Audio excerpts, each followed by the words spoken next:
안녕하세요. 광선지 클래스 재미있는 사회책 읽기 시작합니다.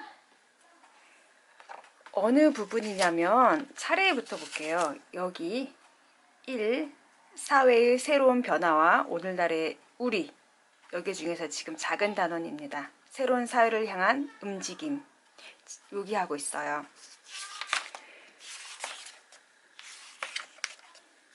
오늘은 조선 후기이긴 한데 흥선대원군부터 가겠습니다. 흥선대원군의 정책과 강화도 조약을 살펴보고 조선 후기 사회의 모습을 알아봅시다. 흥선대원군 빠질 수 없죠. 한번 모습 보고 시작할게요. 정조 이후 왕들이 어린 나이로 왕위에 오르자 왕의 외척이 나라의 권력을 잡는 세도 정치가 나타났다. 이들은 높은 벼슬을 차지하고 자신의 이익을 위해 나라를 다스렸다. 그 과정에서 뇌물을 준 사람을 벼슬에 임명하는 등 나쁜 짓을 저지르기도 했다. 벼슬에 나가려고 뇌물을 바친 일부 관리는 뇌물에 쓸 비용을 마련하거나 재산을 늘리고자 세금을 마음대로 거두어 백성을 힘들게 했다. 세도 정치와 농민들의 불만으로 사회가 혼란스러울 무렵 고종이 어린 나이에 왕이 되자 아버지 흥선대원군이 나라를 다스렸다. 이렇게 힘든 상황입니다. 세도 정치로 인해서 백성들은 힘들게 살고 있고요. 고종이 너무 어린 나이에 왕이 되었습니다. 그래서 아버지인 흥선대원군이 나라를 대신 다스렸죠. 백성들의 어려운 생활입니다. 세금을 자꾸 내라고 하죠. 근데 옆집 도망간 그 세금도 내려고 합니다. 지난번 곡식 이자 쳐서 다 갚아라 합니다. 굉장히 어렵고 힘든 백성들의 모습을 알 수 있어요. 이런 상황을 생각하면서 계속 읽어갈게요. 흥선대원군은 세도 정치의 잘못된 점을 고치고 왕권을 강화하는 정책을 펼쳤다. 능력 있는 사람에게 벼슬을 주고 양반도 세금을 내도록 했다. 세금을 면제받고 부당하게 재산을 쌓았던 서원은 일부만 남기고 모두 정리했다. 그러나 임진왜란 때 불에 탄 경복궁을 다시 지으려고 농사철에 백성들을 동원해 그들의 생활을 힘들게 했다. 또 경복궁을 다시 짓는 공사에 필요한 돈을 마련하려고 강제로 기부금을 걷는 등 무리한 정책을 펼쳐 백성들의 불만이 점점 높아졌다. 네, 되게 노력을 많이 했어요. 세금을 양반한테도 걷어서 양반들이 엄청 싫어했겠죠. 서원도 정리하고 해서 착실히 이제 제도 정비를 하는데 경복궁에서 원성이 터집니다. 흥선대원군은 왜 서원을 정리했을까? 서원은 학문이 깊고 지혜가 뛰어난 조상들의 제사를 지내고 지방의 인재를 기르기 위한 교육기관의 역할을 했다. 우리나라에는 백운동 서원, 영주 소수 서원입니다. 이 가장 먼저 생겼으며 이후 전국으로 확대되었다. 조선 후기로 오면서 서원이 지닌 본래의 역할보다는 무리를 지어 서로 다투며 이곳에서 공부하는 양반들이 세금을 내지 않아 백성들의 세금 부담이 커졌다.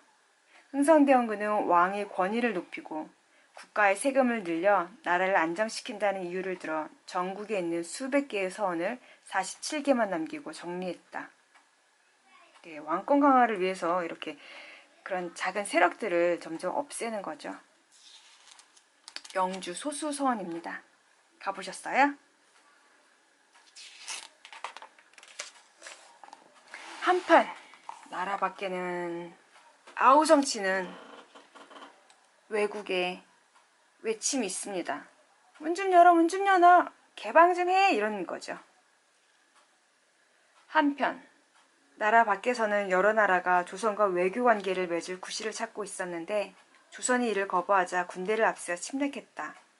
프랑스는 1866년에 통상을 요구하며 강화도를 침략했다. 조선은 강화도로 군대를 보내 전투를 벌여 이들을 물리쳤다. 하지만 프랑스군은 조선군에 패하고 물러가면서 귀중한 책과 무기, 곡식 등을 약탈해갔다. 병인양요.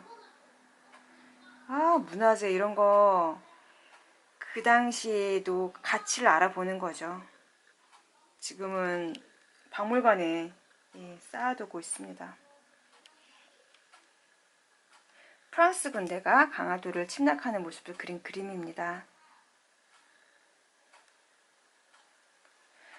당시 프랑스가 약탈했던 문화재는 어떻게 되었을까? 자, 여기 보십시오.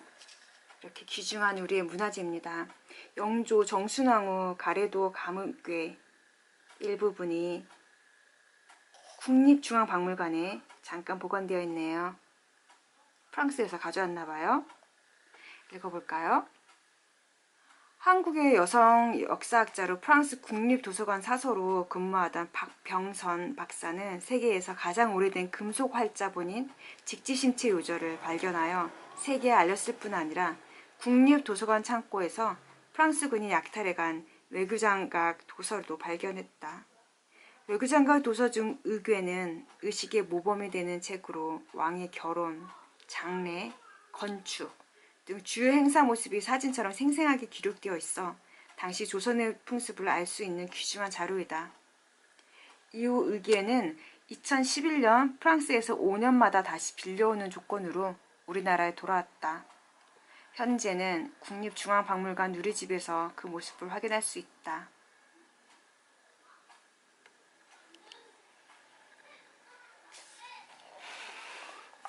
그림 보셨어요? 굉장히 섬세하고 하나하나 이렇게 다 병렬해 있는 모습이며 표정이며 순서며 되게 자세하게 그려져 있더라고요. 1871년에는 미국이 군함을 이끌고 통상을 요구하며 강화도를 침략했다.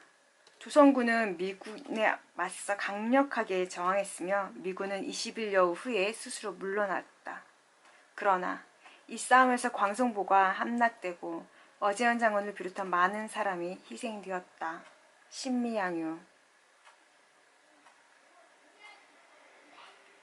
당시 미군에게 빼앗겼던 수자기, 장수수, 크게 써있는 이 깃발을 어지연이 이렇게 미국 대장한테 건네주는 그런 거 있어요. 현재 강화도 역사박물관에 보관되어 있다고 합니다. 이 수자기가. 이후 흥성대원군은 한양과 전국 각지에 척화비를 세워 서양과 교류하지 않겠다는 의지를 널리 알리고 통상, 수교, 거부 정책을 강화했다. 하지만 조선이 더욱 발전하려면 다른 나라와 교류해야 한다고 주장하는 사람이 점차 늘어가고 있었다. 척화비입니다.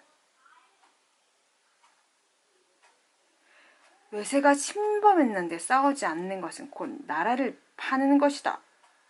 라는 내용의 글이 새겨져 있다.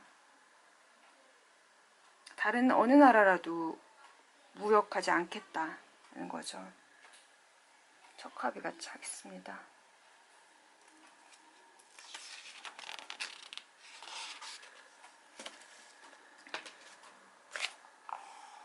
조약이 드디어 체결됩니다. 강화도 조약.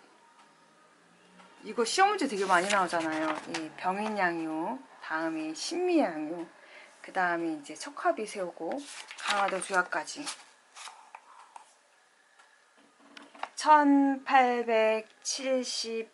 1875년에 강화도 초지진에서 조선군은 허락 없이 다가오는 일본의 군함 주변에 경고의 의미로 대포를 쏘았다. 그러자 일본의 군함은 초지진을 공격하고 영종도에 상륙해 백성들을 살해했다. 일본은 이 사건을 구실로 조선에 군함을 보내 통상을 요구했다. 흥선대원이 물러나고 조선의 개항을 바라는 나라 안의 요구가 높아지고 있는 상황에서 일본의 압박을 받게 되자 조선은 결국 강화도에서 일본과 조약을 맺고 개항했다. 강화도 조약. 강화도 조약은 외국과 맺은 최초의 근대적 조약이지만 불평등한 조약이었다. 이 조약 이후 조선은 서양의 다른 나라들과도 조약을 맺어 교류를 시작했다. 네, 최초의 근대 조약이면서 평등하지 않고 누구에게 유리했을까요? 일본에게 유리했겠죠. 체결하는 모습입니다. 자, 연무당 그림이 있네요. 예, 인천광역시 광화군 연무당입니다. 강화도 조약이 체결되었던 곳입니다. 예, 당시 일본은 이곳에 군인들을 이끌고 나와 조선의 관리들을 위협하면서 조약을 강요했습니다. 이 외국에서 쳐들어오고 드디어 바라지 않은 조약을 맺게 된 여기까지 오늘은 공부해봤어요. 재밌죠? 선생님 읽어주니까 더 재밌고 흥미로운 것 같아요. 그리고 쉽죠? 매일매일 한 번씩 이렇게 그냥 재미난 옛날 얘기다 이렇게 생각하고 부담없이 들어주세요. 자, 다음에 또 만나요. 안녕.